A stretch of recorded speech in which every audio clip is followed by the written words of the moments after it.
तीन पटक हार्नु भएको वामदेव गौतमजीले उहाँको लागि चाहिँ म आफ्नो सिट खाली गर्छु भन्दा यो लोकतन्त्रमाथि शोभा दिन्छ। झापा आन्दोलनको मास्टर मानिने केपी शर्मा ओली, युथ फर्स्टको तपाईँ होइन, इन्काउन्टर किङ भन्ने सर्वेन्द्र खनाल, अब के कुराहरू पनि बाहिर आउँदैछ भन्दाखेरि चाहिँ यहाँ तपाईँहरू कतै पुरानै पेसामा फर्किन लाग्नु भएको त होइन भनेर पनि आम जनमानसमा प्रश्न उठ्न थाल्यो कि। अब यो त वायत कुरा। बाबुराम भट्टराईजीहरूको योजनामा यो कुनै तुक भएको विषय पनि होइन, यो कुनै तथ्यले बोल्ने विषय पनि होइन, यो काहीँ कतैबाट पुष्टि हुने विषय पनि होइन। मैले हाम्रो रवि लामेछानेजीको एउटा चर्चित टिभी एउटा एङ्कर साथी हुनुहुन्छ, उहाँको हेरेँ। उहाँले के सोध्नुहुन्छ भने सबै घटना विवरण सुरेन्द्रजीले भन्नुहुन्छ, अनि तपाईँलाई अपहरण भएको हो त, तपाईँले कहाँ होइन भने तपाईँलाई अपहरण भएको हो त भनेर उहाँले एकदम होइन उहाँलाई कन्भिन्स गराउनुहुन्छ। यो कारणले नेपालको कानुनले यसो भन्छ, तपाईँलाई अपहरण भएको हो भन्ने ढङ्गले कुरा गर्नुहुन्छ होइन। त्यस पछाडि तपाईँले कानुनी उपचार खोज्नु चाहिँ कुन, उजुरी हाल्नु चाहिँ कुन भनेर सोध्नुहुन्छ उहाँले।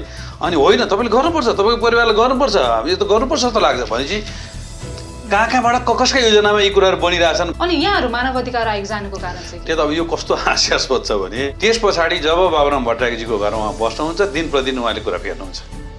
नमस्कार, द नेपाल टप सोमा स्वागत छ। म इलिसा रियाल।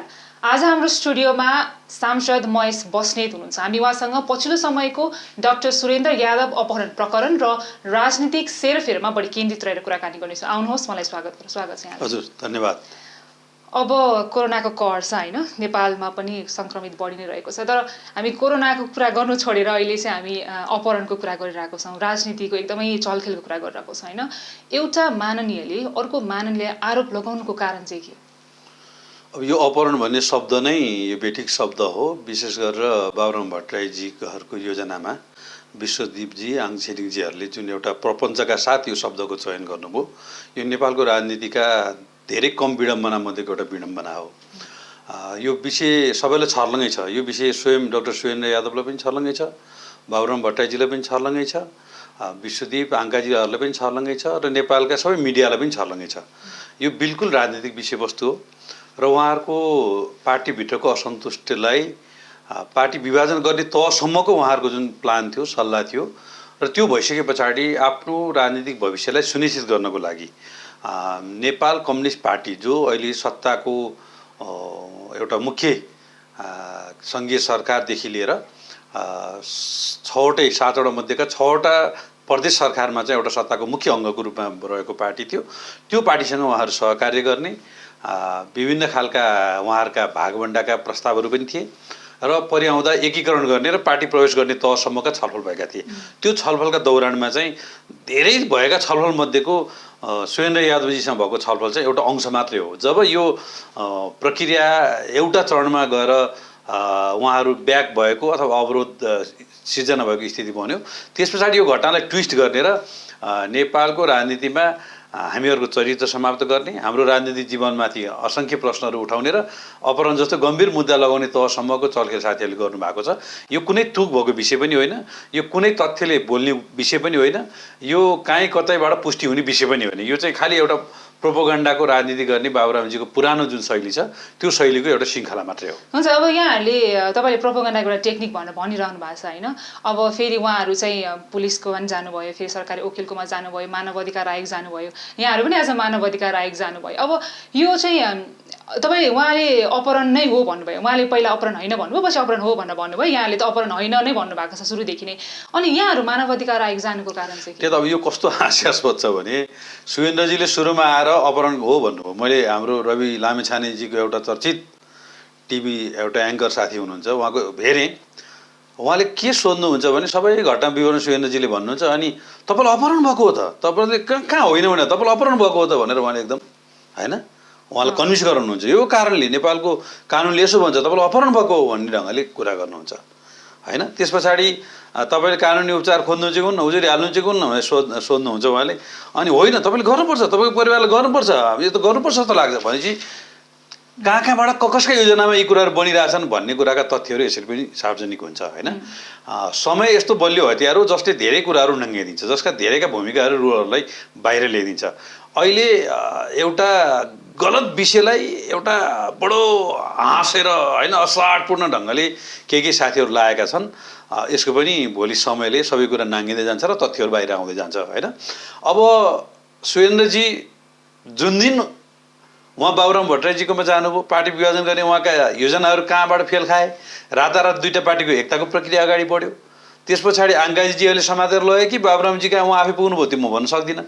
त्यस पछाडि जब बाबुराम भट्टराईजीको घरमा उहाँ बस्नुहुन्छ, दिन प्रतिदिन उहाँले कुरा फेर्नुहुन्छ। प्रारम्भिक चरणका कान्तिपुरमा उहाँले बोलेको कुरा धेरै न्युजमा उहाँले बोल्नु भएको छ। जब पछि बाबुरामजीहरूको दबाब त्यहाँ सिर्जना हुन्छ, त्यसपछि उहाँले अपहरण भन्नुहुन्छ।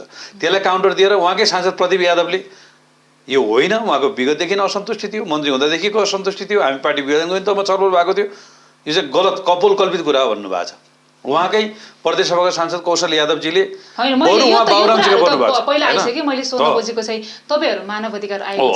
मानव अधिकार आयोगमा किन जान बाध्य भयौँ भने उहाँहरूको नौटङ्कीको श्रृङ्खला जुन गयो, उहाँ प्रहरी कहाँ जानुभयो, प्रहरीले कुनै पुष्टि हुने आधार नभएपछि मुद्दा दर्ता गरेन, सरकारी वकिल कहाँ जानुभयो, त्यहाँ कुनै पुष्टि हुने आधारहरू नभएपछि दर्ता गरेन, त्यसै उहाँ मानव अधिकार आयोग जानुभयो। उहाँले यस्तो स्याल यहाँ चाहिँ क्रिएट गरिदिनु भयो कि मानव कि के किन भएको जस्तो गर्नुभयो। त्यस पछाडि हामीले समग्र घटनाक्रमहरू काठमाडौँदेखि हामी महोत्तरीसम्म कहाँ कहाँ गयौँ, उहाँसँग कसरी भेटौँ, उहाँसँग के कुरा हो, त्यसपछि उहाँ कहाँ कहाँ जानुभयो, यो सबै विवरणसहित त्यस पछाडि जब बाबुरामजीको र विश्वदेवजीको ट्विटर र सामाजिक सोसियल मिडियामा उहाँले जे भ्रम सिर्जना गर्नुभयो, त्यो भ्रमलाई मिडियाले क्यारी गर्यो। त्यस पछाडिका दिनहरूमा उल्टो उहाँ चाहिँ शरीर बन्धक र अपहरणमा पर्नु भएको छ बाबुरामजीको घरमा, र हामीमाथि जुन खालको एउटा मानव अधिकारको गम्भीर खालको चाहिँ नि हनन हाम्रो परिवारमा भएको छ, हाम्रो आफन्तमा भएको छ, र यो विषयलाई समेत उजागर गर्नको निमित्त हामी मानव अधिकार आयोगमा गएका छौँ र हामीले उहाँहरूको विरुद्ध पनि आफ्ना मतहरू, आफ्ना चाहिँ उजुरीहरू आज जाहेर गरेर आएका छौँ। हुन्छ, अब यहाँलाई त जनताले मत दिएर माननीय पद होइन, मन जितेर तपाईँ माननीय हुनुभएको, फौजदारीको अभियोग तपाईँमाथि लगायो, तपाईँ अदालत किन जानु भएन? अब यो प्रक्रियामा हामी अदालत जाने चरणमा यो प्रवेश भएकै छैन, र उहाँहरूले जुन ढङ्गले यसलाई प्रोपोगन्डा बनाउने प्रपञ्चका साथीहरू आउनु भएको छ, उहाँहरू कुनै यो कानुन दर्ता गर्ने, मुद्दा लगाउने भन्ने उहाँहरूको मनमा छँदै छैन। यो सबै उहाँहरूले मिडिया लिएर जाने, एकदम बाबुरामजी लगायतको टिम एकदम हुल होइन बाँधेर जाने र यसलाई प्रोपोगन्डा गर्ने, यसलाई चाहिँ विशेष गरेर प्रधानमन्त्री केपी शर्मा ओलीदेखि लिएर हामी सबैलाई बदनाम गराउने योजनाका साथ, षड्यन्त्रका साथ उहाँहरू आउनुभएको छ, र हामीले कानुनी उपचार खोज्ने भन्दा पनि प्रोपोगन्डालाई प्रोपोगन्डाकै तहमा चिर्नुपर्छ भनेर आज अलि बढी मिडियामा पनि मैले अलि बढी एक्सपोज धेरै कुराहरू सत्य तथ्यले एक्सपोज गरेको छु, र यो चाहिँ मलाई लाग्छ यो कुनै तुक भएको विषय पनि होइन, यो काहीँ यो कानुनी यसको कुनै प्रक्रिया अगाडि बढ्ने कुरा पनि होइन। र त्यसरी सोच्न थाल्यो भने त असन्तुष्ट भएका, रिसिभी भएका, आग्रह भएका, कुण्ठा भएका मान्छेहरूले आउँछ रिसिटा जति सबैलाई होइन मुद्दा लगाउन सकेन। उयो झिङ्गाको शराबले डिङ्गाको के पनि मर्दैन भन्छ नि। आज त सरकारी वकिल कार्यालयमा दर्ता भयो नि त, उहाँहरूको मुद्दा दर्ता भएको होइन, मैले बुझेअनुसार उहाँको निवेदन दर्ता भएको हो, त्यसलाई सरकारी वकिल कार्यालयले छानबिन गर्छ, र काहीँ कतैबाट पनि यो पुष्टि हुने आधारहरू देखिँदैन। र हामीले यो समग्र घटना विवरणका हामीसँग भएका असङ्ख्य प्रमाणहरू हामीले मानव अधिकार आयोगमा पनि दिएका छौँ। हाम्रो युवा तथा विद्यार्थी सङ्गठनहरूले का साथीहरूले पनि यो विषयमा उहाँहरूलाई साइबर क्राइम लगायतका मुद्दाहरू अब दर्ता गर्ने प्रक्रियामा हुनुहुन्छ। उहाँहरू पनि सरकारी वकिलको कार्यालयमा सम्भवतः आजै गरेर दर्ता गर्नुहुन्छ, र त्यस पछाडि उहाँहरूले निश्चित रूपमा प्रमाणहरू हेर्नुहुन्छ। जब यो प्रमाण पुग्दैन, मलाई जहाँसम्म लाग्छ यसले कुनै विषय पाउँदैन, र यो एउटा प्रोपोगन्डाको समाप्तिको चरणको दिन होला जस्तो लाग्छ आज चाहिँ। हुन्छ, अब यहाँले विद्यार्थी सङ्गठन कुरा निकालिहाल्नु भयो, म थोरै यसमा नि जोड्न चाहेँ। जुन दिन चाहिँ सुरेन्द्र यादवजीको टोली अपराध महाशाखा पुग्यो अथवा महानगर प्रहरी परिषद पुग्यो, त्यो दिनको केही भोलिपल्ट भनौँ विद्यार्थी त्यहाँ पुगे, फेरि सरकारी वकिलको कार्यालयमा के भयो, जुन दिन चाहिँ उहाँहरू सरकारी वकिल कार्यालय पुग्नु भएको थियो त्यही दिन चाहिँ विद्यार्थी सङ्गठन पनि त्यहाँ पुग्यो। अब यसो हेर्दाखेरि चाहिँ मतलब एक अर्कालाई काउन्टर दिने हिसाब हो कि यो एक अर्कालाई आरोप लगाउने प्रक्रिया हो कि अथवा यो के चाहिँ हो त? अब राजनीतिमा के हुन्छ भने नि, वाद भएपछि प्रतिवाद पनि हुन्छ होइन, आरोप लगाएपछि प्रत्यारोप पनि हुन्छ होइन। र म तपाईँलाई एउटा उदाहरण दिन्छु, जतिसुकै तपाईँ शाकाहारी हुनुहुन्छ होइन, यहाँ लामखुट्टेले टोक्यो भने तपाईँ शाकाहारी भने बिर्सिनुहुन्छ र च्याट्टा हान्नुहुन्छ होइन। तपाईँ जतिसुकै शाकाहारी भयो भने जुम्राले टोक्यो भने यसो यसो गर्नुहुन्छ नि, हेरेर यस्तो गर्नुहुन्छ, हाम्रो पुरानो चलन छ।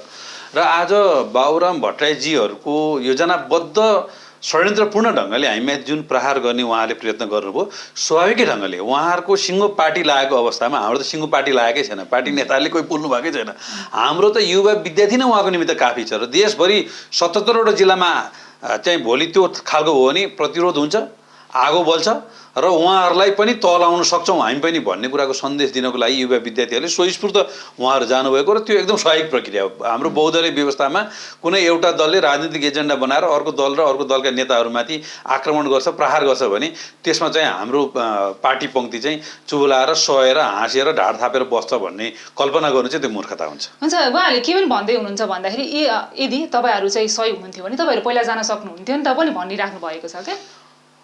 हामीलाई उहाँहरूले अपहरण गरेको भन्ने र न हामीले भनेका छौँ न उहाँहरू अपहरणमा परेको। हामीले यो राजनीतिक घटनालाई एकदम नर्मल हिसाबले बुझ्यौँ होइन। उमाशङ्करजीले हामीलाई रिक्वेस्ट गर्नुभयो, हामी चाहिँ नि यहाँ 9-10 जना मान्नेहरू छौँ। सुरेन्द्रजी छ, 3 जना हुनुहुन्छ, डाक्टर सूर्यनारायण यादवजी हुनुहुन्छ, त्यस पछाडि बाराका अर्को मान्यजी हुनुहुन्छ, उहाँले गफर्न चाहनुभएको छ। अलिकति प्रधानमन्त्रीसँग निकट भएको मान्छेसँग केही कमिटमेन्ट खोज्नु भएको छ, जाउँ भन्ने कुरा हो। हामी गयौँ होइन। जाँदाखेरि उहाँको घरमा बडो सौहार्दपूर्ण ढङ्गले खाना खाएर आयौँ। फर्किँदा उहाँ प्रदेश सभाका मान्य कौशल यादवजीको ससुरालीमा गएर उहाँले ल्याउनु भएको छ। हामी अघिल्लो गाडीमा छौँ होइन। महोत्तरीको गौतम होटलमा बर्दिवासको गौतम होटलमा हामी 4 घन्टा बसेका छौँ। गौतम होटलबाट 52 किलोमिटर टाढा हाम्रो चाहिँ के अरे राम जानकी मन्दिरभन्दा 500 मिटर उत्तरतर्फ उहाँहरू जानुभएको छ। त्यहाँ चाहिँ डाक्टर सूर्यनारायण यादवसँग 2.5 घन्टा उहाँले वार्ता गर्नुभएको छ। त्यसपछि फर्किँदा फेरि कौशलजीको र चाहिँ उहाँको भिनाजु जो चाहिँ कृषि विकास ब्याङ्कको डाइरेक्टर हुनुहुन्छ, उहाँको पिए हुनुहुन्छ, उहाँहरू बसेर एकदम झोला प्याक गरेर कुर्ता सुरुवाल लगाएर मन्त्री हुने भनेर हामी त्यो दौरान 4.5 घन्टा बर्दिवास बसेका छौँ। फर्किँदा सिन्धुलीमा खाना खाएका छौँ होइन। यतापट्टि आएर काभ्रेमा खाना खाएका छौँ। म्यारिट होटलमा बसेका छौँ। उहाँहरू 3 जना सांसद त्यहाँ जम्मा हुनु भएको छ। 3 जना सांसद जम्मा भएर इस्तियाकजीको घरमा जाने गर्नुभएको छ होइन। यो समग्र घटना त एकदम सामान्य राजनीतिक प्रक्रियामा भएको छ होइन। अब हामीले कहीँ उजुरी जानुपर्ने त हामीले परिस्थिति देखेकै छैनौँ। जहाँसम्म उहाँहरू हाम्रो विरुद्ध षड्यन्त्रपूर्ण ढङ्गले लगाइसके पछाडि हामीले सत्य तथ्य बाहिर लानुपर्छ भनेर चाहिँ पछिल्लो विषयमा चाहिँ मूलत हामीले सत्य तथ्यलाई उजागर गरिदिएका हौँ र बाहिर ल्याइदिएका हौँ। हुन्छ, अब यहाँहरूको भर्जन जुन हामीले सुनिरहेछौँ अहिले सञ्चार माध्यममा, अब यहाँले चाहिँ मान्छे मतलब जो बाटोमा हिँडेर गएका छन् उसको अवस्था के छ भनेर बुझ्ने भनेर भन्नुभयो। लकडाउनको बेलामा तपाईँहरू जनकपुरसँग पुग्नुभयो र उहाँलाई तपाईँले काठमाडौँ ल्याउनु भयो। हामीले अहिले सतमादेखि कुरा यही हो, भित्रको कुराहरू त यहाँले भनिदिइ नै रहनु भएको छैन। अब जनता समाजवादी पार्टी जुन गठन भएको छ अहिले नयाँ, उहाँहरूको केही नेताहरूले के पनि भन्दै हुनुहुन्छ भन्दाखेरि एकल फोन गरिदिएको भए त उहाँ आइहाल्नुहुन्थ्यो नि काठमाडौँ पनि भनिराख्नु भएको छ कि। सामान्यतया एकल फोन गरिदिएको भए सामान्यतया एकल फोन गरिदिएको भए आउनुहुन्थ्यो। तर किन उहाँ एकल फोनको भरमा आउनु भएन भने उहाँ चाहिँ नि नेकपामा प्रवेश गर्ने र भावी स्वास्थ्य मन्त्रीको समेत उहाँको माग थियो। मेरा 3 जना सांसदलाई त्यसमा म सिग्नेचर गराउँछु, त्यो गरे बाबत मलाई स्वास्थ्य मन्त्री चाहिन्छ भनेर उहाँले उमाशङ्करजीसँग भन्नुभएको थियो। त्यो कुराको प्रतिबद्धता उहाँले खोज्नु भएको थियो। हामी एउटा चाहिँ नेकपाको प्रतिनिधि हिसाबले उहाँसँग गफ गर्न गयौँ। त्यो विषय हाम्रो मात्रै विषय होइन। यसमा हामी चाहिँ एकचोटि प्रधानमन्त्रीज्यू र तपाईँसँग बस्नु पर्यो भन्ने कुरा हामीले पनि कुरा गऱ्यौँ, उहाँले पनि त्यो चाहनुभयो। त्यस पछाडि भोलिपल्ट प्रधानमन्त्रीज्यूले भेट्ने एउटा प्लानका साथ हामी आयौँ होइन। र एकल फोनकै भएर उहाँ आउने स्थिति किन थिएन भने उहाँ चाहिँ आफ्नो पार्टी छोडेर पार्टी विभाजन गरेर नेकपामा प्रवेश गरेर मन्त्री खानेसम्मको उहाँका योजनाहरू थिए र त्यसमा उहाँलाई एउटा विश्वासको वातावरण चाहिएको थियो, उहाँलाई प्रतिबद्धता चाहिएको। त्यस मानेमा हाम्रो उपस्थिति त्यहाँ आवश्यक थियो। यदि त्यो ढङ्गले हामीले बल प्रयोग गरेको थियौँ भने महोत्तरीको देहात बस्तीमा हामीलाई घेरिन्थेन होला। उहाँका चाहिँ परिवारसहित 10-12 जना साथीहरू त्यहाँ हुनुहुन्थेन होला र हामी महोत्तरीमा बर्दिवासमा झन्डै 6-7 घन्टा कुरेर बसेका छौँ उहाँलाई। त्यो दौरानमा हामीमाथि चाहिँ कुनै हस्तक्षेप हुन्थेन होला। उहाँहरू 7 जना हुनुहुन्छ, हामी 3 जना छौँ होइन। त्यो मेरो चाहिँ गाडी चलाउने भाइ एउटा भाइ पनि थियो, हामी 4 जना भनौँ ल। भनेपछि 7 जनालाई 4 जना ल्याउन सक्छ होला होइन। त्यहाँमाथि उहाँ पढे लेखेको डाक्टर साहब हुनुहुन्छ होइन। त्यत्रो चाहिँ उहाँ चाहिँ एउटा जमिनदारको छोरा हुनुहुन्छ। यत्रो चाहिँ प्रभाव छ उहाँको निर्वाचन क्षेत्र होइन। भनिरहँदाखेरि चाहिँ उहाँले के पनि भन्नु भएको छैन, मलाई मन्त्री बन्ने लोभै छैन भन्नुभएको छ। मतलब पूर्व स्वास्थ्य राज्य मन्त्री निकालिएको। अहिले त उहाँले आफ्नो कुरा फेर्नुभयो होइन। कहिलेदेखि फेर्नुभयो भन्दा जब बाबुराम भट्टराईजीको घरमा बस्नुभयो अनि फेर्नुभयो। कौशल यादवजीले के भन्नुभयो, उहाँलाई गेटबाट ल्याउन दिएन, उहाँको भिनाजुलाई हामीले ल्यायौँ, हामी उहाँलाई गेटमा लिन गयौँ, पठाउँ भन्दा पठाउँदैन। बाबुराम भट्टराईले दबाब दिएछ, उपेन्द्र यादवजीले दबाब दिएछ, 2 जना सिभिल प्रहरी त्यहाँ राखिएको छ होइन। उहाँको बयान कहाँबाट आएको छ भन्दाखेरि बाबुराम भट्टराईको घरको सोफाबाट आएको छ। उहाँलाई चाहिँ दबाब दिएको छ, उहाँले रुन लगाइएको छ, उहाँलाई के गरिएको छ। एउटा राजनीतिको मोहराको बलिको बोको चाहिँ डाक्टर सुरेन्द्र यादवलाई बनाइएको छ। आज त डाक्टर सुरेन्द्र यादव उहाँहरूको दबाबमा बिचरा बोल्न बाध्य हुनु होला। तर मलाई लाग्छ डाक्टर सुरेन्द्र यादवको जीवनमा बाबुराम भट्टराईजीले लगाएको यो गम्भीर जुन खालको एउटा परिस्थिति सिर्जना गर्नुभएको छ, उहाँले धेरै पछाडि यसको मूल्याङ्कन गर्नुहुनेछ र त्यो पार्टी र त्यो नेतालाई माने बापत एउटा चाहिँ मैले ठुलो गल्ती गरेँ भनेर पछुताउनुहुन्छ जस्तो लाग्छ। हुन्छ, अब यो जुन यो घटनाक्रम तपाईँले भनिराख्नु भएको छ, यो एकदमै धेरै माथि आइसक्यो, धेरै कुराहरू बाहिर आइसक्यो होइन।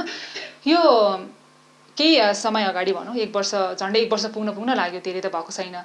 शालिग्राम पुडासैनी जुन पत्रकारको आत्महत्याको प्रकरण छ, उहाँले आत्महत्या गर्नुभएको थियो चितवनमा। अनि चितवनमा आत्महत्या गर्नुभएको, तर प्रहरीले जाहेरी चाहिँ काठमाडौँमै लिएर चाहिँ एकजना सञ्चारकर्मीलाई समातेर लगेको थियो होइन। अनि अब यहाँको चाहिँ उहाँको अपहरण भयो, महोत्तरी भएको छ, उहाँले काठमाडौँमा दर्ता गर्दाखेरि चाहिँ निवेदन लिन मानिएन।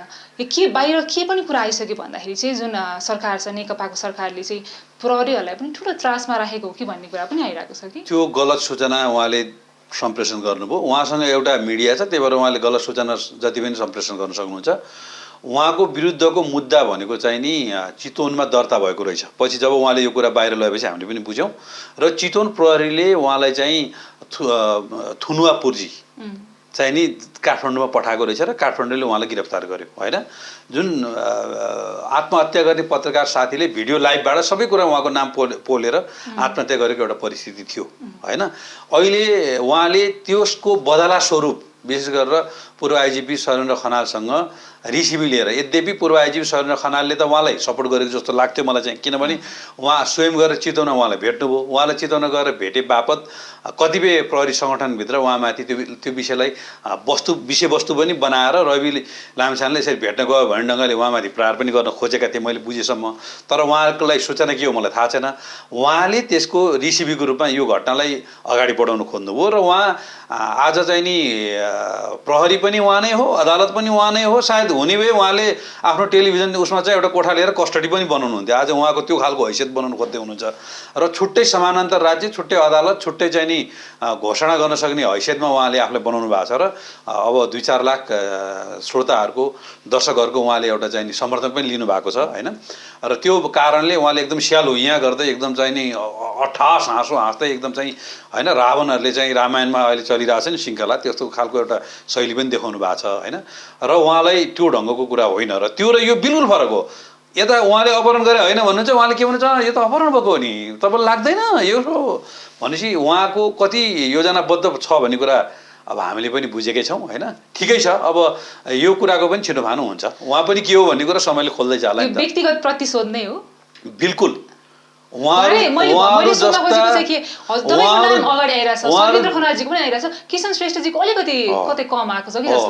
जस्ता 2-4 जना साथीहरूको वैयक्तिक रिसिभी कुण्ठा पोख्ने जुन सञ्चार माध्यमले त्यो माध्यम बनाउनु भएको छ, नेपालको सञ्चार जगतलाई नै एउटा चाहिँ नि गलत ढङ्गले प्रयोग गर्ने यस्ता साथीहरू हुनुहुन्छ। त्यो बिल्कुलै त्यो हो र होला उहाँले अब मलाई, उहाँ त मेरो जिल्लावासी भएको हुनाले मैले त उहाँलाई अलिक बढीभन्दा चाहिनेभन्दा बढी नै माया गर्थेँ। चितवन लगायत धेरै घटनाहरूमा मैले अप्रत्यक्ष ढङ्गले उहाँलाई सपोर्ट पनि गरेको थिएँ होइन। र उहाँलाई भेट्दाखेरि पनि ल राम्रो छ भन्दै, तर उहाँका सबै कुराका राबहरू जब यो घटना आयो, अस्ट्रेलियादेखि लिएर अमेरिकादेखि लिएर उहाँले खेलेका त्यहाँका भूमिकाहरू सबै कुराहरू अहिले बाहिर आउने क्रममा जारी छन् होइन। अब हामी त त्यस्ता मान्छेको पछि लाग्ने फुर्सद पनि छैन, लाग्न पनि नपरोस् होइन। तर त्यस्ता साथीहरूको अनुहार र चरित्र चाहिँ समयअनुसार नाङ्गिँदै जान्छ, त्यो हामीले केही नङ्गनै पर्दैन। अपहरणसँगको लागि मेरो अन्तिम प्रश्न, त्यसपछि म राजनीतिमा थोरै छिर्छु होइन।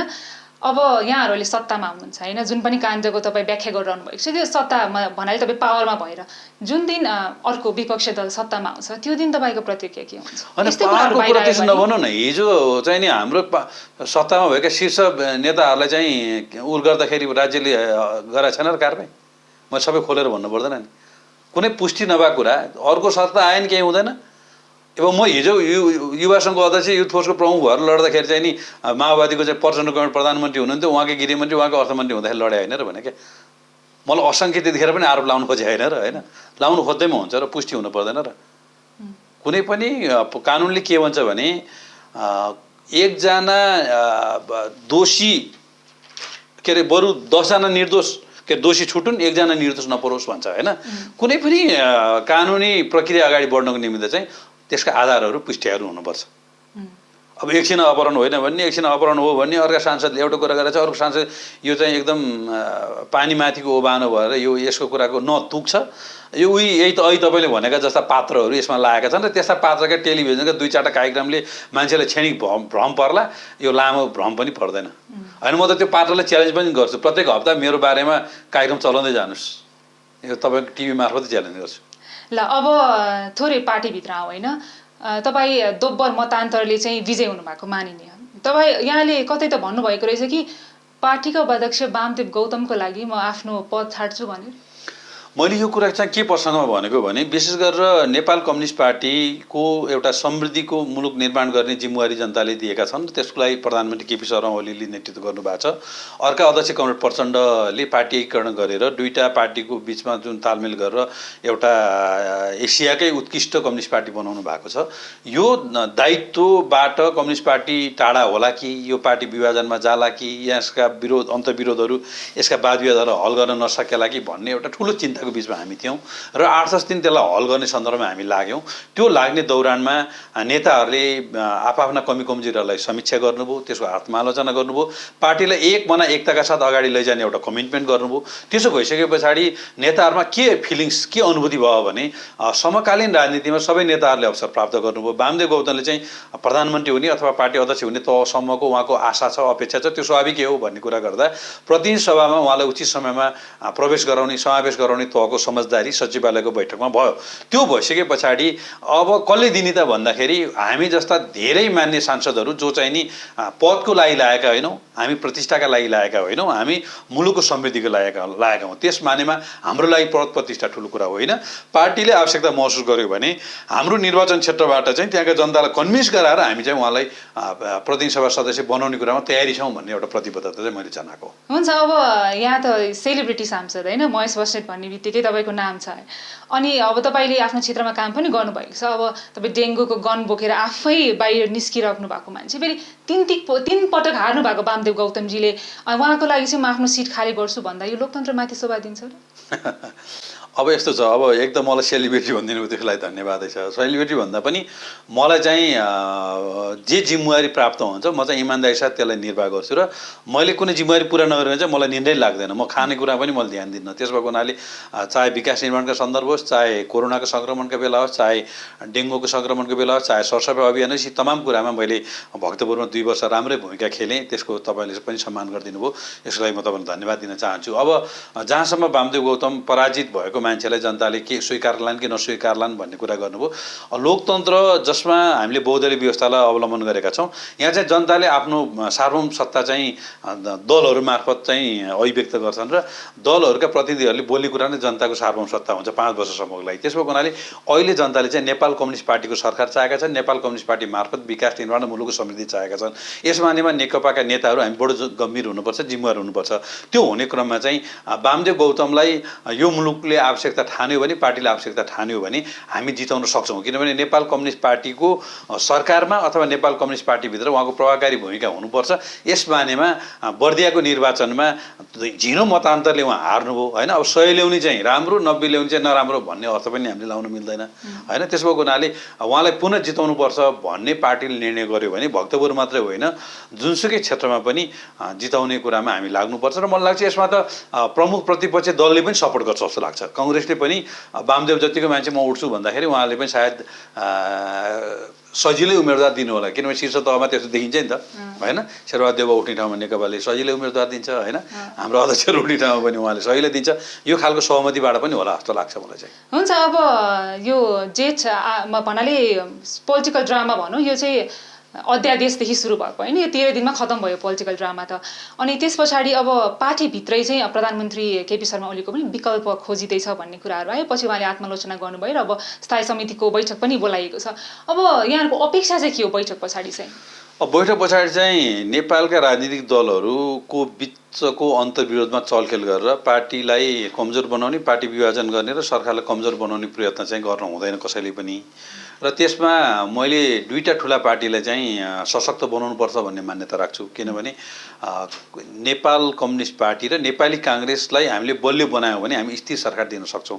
नेकपासँग चित्त बुझेन भने भोलि नेपाली काङ्ग्रेसको बहुमत आउँछ, नेपाली काङ्ग्रेसलाई चित्त बुझेन भने नेकपाको बहुमत आउँछ। अन्य साना दलहरू सिद्धान्त र विचारका आधारमा उहाँहरू वामपन्थी हो भने कम्युनिस्ट पार्टीसँग आबद्ध हुनु पर्यो, उहाँहरू डेमोक्रेट हो भने काङ्ग्रेससँग आबद्ध हुनु पर्यो। यो प्रक्रियामा जानुपर्छ भन्ने मेरो मान्यता छ। त्यसैगरी प्रत्यक्ष निर्वाचित प्रधानमन्त्री बनाउनुपर्छ भन्ने संविधान निर्माणको बेलादेखि नै शासकीय स्वरूपमा प्रत्यक्ष निर्वाचनको व्यवस्थालाई अवलम्बन गर्नुपर्छ भन्ने नेकपाको माग थियो, एमालेको तत्कालीन बेलामा र माओवादीको पनि। त्यो पुरा हुन सकेन। र अबको दिनमा मलाई के लाग्छ भने मुलुक समृद्धिको लागि 5 वर्ष कुरौँ। 5 वर्ष कुर्ने धैर्यता सबैले राखौँ। जनमतलाई अबको 2.5 वर्ष जनमतलाई अपमान नगरौँ। अब त्यो कुरा नेपाली काङ्ग्रेसले गर्न सकेको छ भने नेकपा भित्रकै नेताहरूले चाहिँ अनेक खालका लोभ लालच र अनेक खालका सुँड घुसार्ने प्रयत्न चाहिँ नगरौँ भन्ने मेरो अनुरोध हो। किनभने प्रचण्डलाई पनि त्यत्तिकै सम्मान छ, महान नेपाललाई पनि जनताको कार्यकर्ताको त्यत्तिकै सम्मान छ। 3 वर्ष प्रचण्ड कमरेड कार्यकारी अध्यक्ष भएर जनताको घर घरमा गएर सङ्गठन बनाउने निर्माणको अभियानमा लागेर पार्टीको महाधिवेशन गरेर उहाँले सशक्त भूमिका खेल्ने हो भने 3 वर्ष पछाडि उहाँ निर्विकल्प नेता हो। माधव नेपाल 3 वर्षसम्म दुईटा नेताको बिचमा संयोजन गर्ने, सरकार र पार्टीको बिचमा संयोजन गर्ने उहाँको जुन एउटा भूमिका छ त्यसलाई निर्वाह गरेर जाने हो नि त्यसपछि उहाँ निर्विकल्प नेता हो। किनभने एकदम स्पष्ट प्रधानमन्त्रीले भन्नुभएको छ म आउँदो महाधिवेशन पछाडि पार्टी अध्यक्ष हुन्न, म आउँदो निर्वाचन पछाडि प्रधानमन्त्री हुन्न भनिसके पछाडि 2 पटक मृगौला प्रत्यारोपण गरेर मृत्युलाई जितेर नाफाको जिन्दगी चलाइरहेको प्रधानमन्त्री केपी शर्मा ओलीले अब यो मुलुकलाई म सशक्त ढङ्गले हाँक्छु भनेर आइसके पछाडि हामीलाई त्यो अवसरलाई नदिने कुरामा हामी लाग्नु हुँदैन। उहाँलाई त्यो अवसर दिनुपर्छ। उहाँका पनि कमी कमजोरी छन् भने जस्तो कतिपय सन्दर्भमा कमी कमजोरीहरू होला, नेताहरूको बिचमा सल्लाह भएन, पार्टीका बैठकहरू बसेनन् होइन, विभिन्न खालका मिडियाका साथीहरू मैले आज पनि उहाँलाई एउटा सन्देश पठाएको छु। विशेष गरेर मिडियाकर्मीहरूसँग रेगुलर भेटघाट गर्ने, उद्योग व्यवसायहरूसँग रेगुलर भेटघाट गर्ने, बुद्धिजीवीहरूसँग रेगुलर भेटघाट गर्ने होइन, समाजका विभिन्न तबकाका मान्छेहरूसँग रेगुलर भेटघाट गर्ने, प्रधानमन्त्रीले जनताको बिचमा रेगुलर इन्ट्रेक्सन गर्ने, त्यो गर्ने कुरामा बाधा अड्चन कहाँ छ। अब कतिपय सचिवालयका साथीहरू मार्फत भन्ने आएको छ, सल्लाहकार मार्फत भन्ने आएको छ, मन्त्रीहरू मार्फत भन्ने आएको छ। त्यस्तो पनि त्यो बाधा अड्चनलाई फेर्ने अथवा हटाउने यो कुरामा जानुपर्छ। र हामी सबैले अबको 2.5 वर्ष चाहिँ मुलुकलाई स्थिर राजनीतिको दिशातर्फ धकेल्न हुँदैन भन्ने सुझाव हामीले दिएका छौँ। मलाई लाग्छ नेपालको राजनीतिलाई त्यो दिशामा त्यो कोर्समा लैजाने कुरामा प्रधानमन्त्रीले निकै गम्भीरताका साथ अगाडि बढ्नु भएको जस्तो लाग्छ। हुन्छ, अब यहाँलाई चाहिँ अब यहाँ केपी ओलीपट्टिको साइडको पनि भनिन्छ क्या बेला बेलामा होइन, बेला बेला यहाँले कुरा गर्दाखेरि तपाईँ केपी ओलीको साइडको भन्ने कुरा गरिन्छ। अनि अब बिचमा हामीले के पनि सुनेका थियौँ भन्दाखेरि आलो पालो गरेर सरकार चलाउने भन्ने कुरा पनि आएको भनेको थियो। त्यसको लागि चाहिँ अब सबैजना अब यो 13 डेजमा त सबै कुराहरू सामसुम भइसक्यो भन्नाले समस्या अलिकति कम त भएको छ। तर यो अब कालान्तर चलोस् होइन, समस्या नआओस्। तर मैले सोध्न खोजेको अर्को के पनि कुरा हो भन्दाखेरि चाहिँ इफ उहाँहरूको बिचमा चाहिँ आलो पालो गरेर सरकार चलाउने भन्ने इफ कुरा भएकै रहेछ र प्रधानमन्त्री चाहिँ केपी शर्माले पहिला दिएको रहेछ भने त विवाद चर्किँदैन र अब पछि पार्टी विभाजन के अरे पार्टी एकताको चरणमा दुईटा नेताको बिचमा सबै अप्सनहरू खुल्ला राखेर छलफल हुने क्रममा तपाईँले भनेको प्रस्ताव पनि पालो सरकार चलाउने तहको प्रस्तावहरू पनि आएका, दुईटा अध्यक्ष बस्ने प्रस्तावहरू पनि आएका थिए। जब त्यो बारेमा एउटा विवाद सतहमा आइसके पछाडि दुईटा नेताहरू बस्नुभयो। सचिवालयको बैठकले के निर्णय गर्यो भने पार्टीको दुईटा अध्यक्ष मध्ये कार्यकारी भूमिका कमरेड प्रचण्डलाई दिने, सरकार निर्माणको भूमिका सञ्चालनको भूमिका कमरेड केपी शर्माले दिने भनेर त्यो विषयवस्तु टुङ्ग्यो होइन। त्यसो हुनाले त्यो विषय फेरि रिपिट हुने अवस्था म देख्दिनँ। अब पार्टी एकीकरण भइसके पछाडि पूर्व पार्टीका दुईटा अध्यक्ष वर्तमानका दुईटा पार्टीका 2 अध्यक्षको बिचमा समझदारीबाट पार्टी चलाउने भन्ने एउटा समझदारी अवस्था के समझदारीले जाने भनेर विधानमै उल्लेख गरिसके पछाडि अब जति सक्दो चाँडो हामीले महाधिवेशन जानुपर्छ।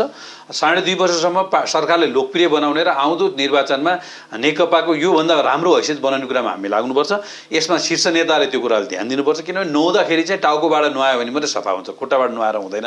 त्यसो भएको हुनाले अब पार्टीभित्र धेरै विषयवस्तु निरूपण भइसकेको छ। अब हामीले चाहिँ पार्टीलाई महाधिवेशन गर्ने, पार्टीका सैद्धान्तिक वैचारिक बहसहरूमा हामी केन्द्रित हुने र सरकारलाई सिङ्गो सङ्गठनको सपोर्ट हुने गरेर सरकार सञ्चालन गर्ने र मुलुक समृद्धिको दिशामा अगाडि जाने, कोरोनाको यो सङ्क्रमणलाई जुन सरकारले प्रभावकारी काम गरेको छ त्यसलाई त्यही ढङ्गले चाहिँ सपोर्ट गर्ने यो मोडलमा जानुपर्छ। यति भइसके पछाडि मन लाग्छ अहिले देखेका जुन असमझदारीहरू छन्, जुन खालका समस्याहरू छन् त्यो चाहिँ हल भएर जान्छ भन्ने लाग्छ।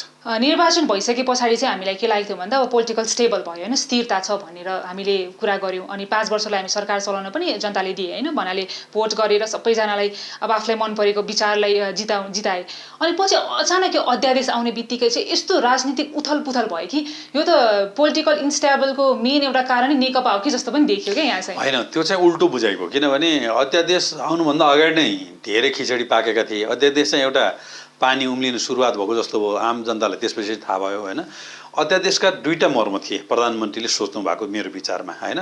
यद्यपि त्यो पार्टीभित्र जुन तहमा छलफल र समझदारी हुनुपर्थ्यो नभएको कारणले विवाद आएको। एउटा अहिले रिक्त रहेका संवैधानिक आयोगका पदहरूलाई फुलफिल गर्नु एउटा अध्यादेशको मूल उद्देश्य थियो, किनभने संवैधानिक परिषदमा प्रमुख प्रतिपक्षी दलको नेताको अनुपस्थितिको कारणले रेगुलर बैठक बन्न सकेका थिएन र त्यो नियुक्तिहरू खाली थिए। त्यो गर्नु एउटा उहाँको दायित्व थियो र संवैधानिक आयोगको पदहरू रिक्त हुने भनेको मुलुकको लागि यो राम्रो कुरा थिएन।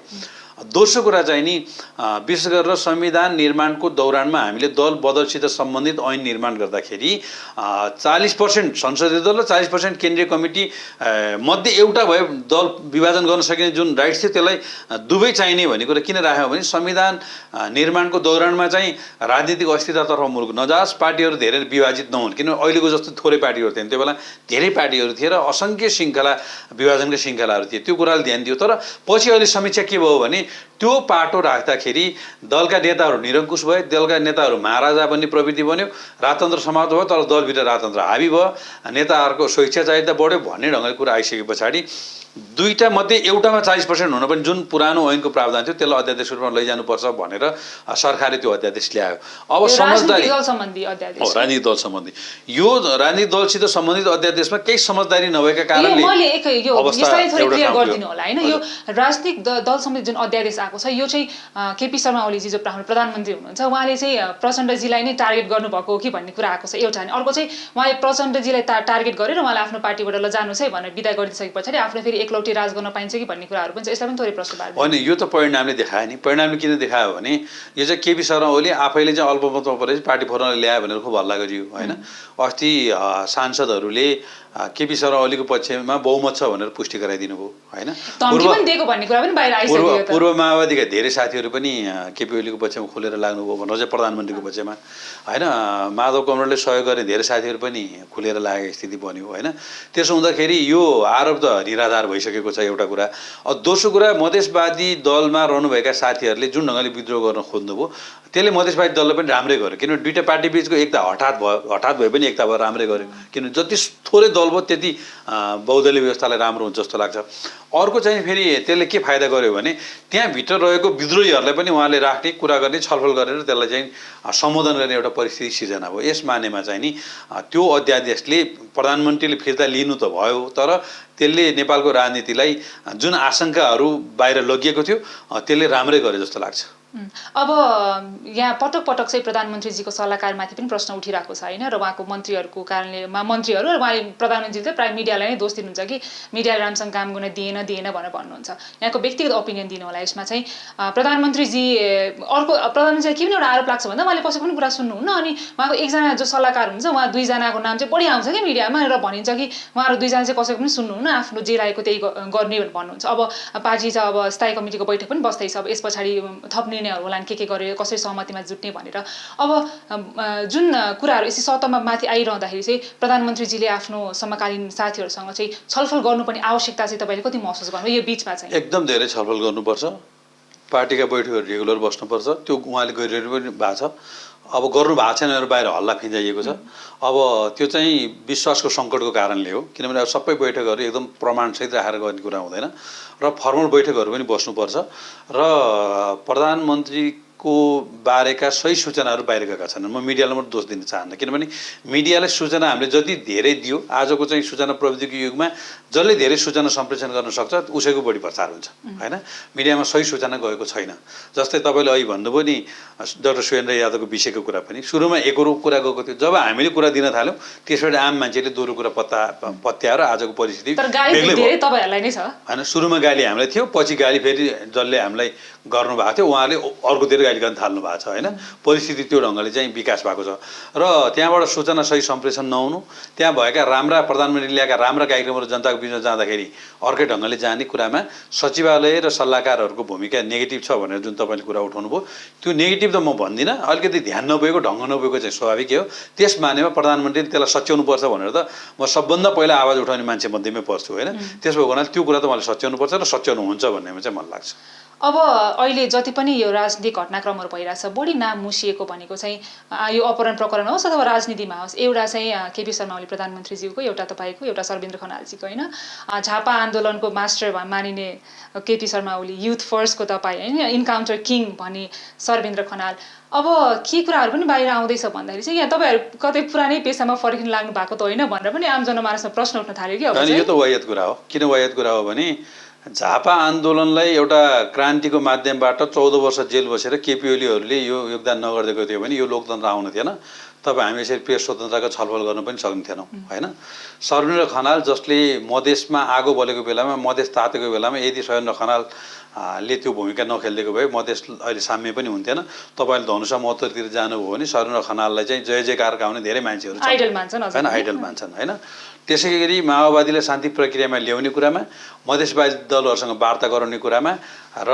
सिके राउतलाई पनि मूल धारमा ल्याउने कुरामा शैलेन्द्र राउतले खेलेको भूमिका आफ्नै ठाउँमा महत्त्वपूर्ण छ र म हिजो युथ फोर्सको प्रमुख हुँदा धेरै मिडियाकर्मीहरू माओवादीको विरुद्ध बोल्न नसक्दा डिकेन्द्र खड्का लगायतका धेरै पत्रकारहरू दिनदाडै मारिँदा अपहरण हुँदा काठमाडौँका सडकहरूमा मान्छे माओवादीको विरोध गरे बापत मर्दा पनि कोही बोल्न नसक्ने अवस्थामा मैले जुन ढङ्गले त्यो प्रतिरोध गरेँ यद्यपि आज हाम्रो पार्टी एकीकरण भएर त्यो तितो यथार्थलाई म सम्झिन चाहन्न इतिहासलाई म उहाँहरूलाई प्रचण्ड कमरेडहरू लगायतका नेताहरूलाई त्यतिकै सम्मान गर्छु उहाँले राजनीतिक कोर्सलाई करेक्सन गरेर आइसकेपछि मैले त्यो कुरा दोहोऱ्याउन चाहन्न यस मानेमा हामीले इतिहासमा खेलेको यो महत्त्वपूर्ण र गम्भीर भूमिकालाई कुनै राजनीतिक स्वार्थ बोकेका कुनै मिडियाका आफूलाई सेलिब्रेटी घोषणा गर्ने कुतत्त्वहरूले यसलाई गलत व्याख्या गर्छ भने त्यो चाहिँ उनीहरूको नालायकीपन हो र उनीहरूको वैचारिक दरिद्रताको एउटा चाहिँ नि स्तरहीन कुरा हो। त्यसो भएको हुनाले म यसको जवाफ दिन चाहन्न र इतिहासमा हामीले आफ्नो ठाउँबाट खेलेका तपाईँहरूले पनि आफ्नो ठाउँबाट भूमिका खेल्नु भएको छ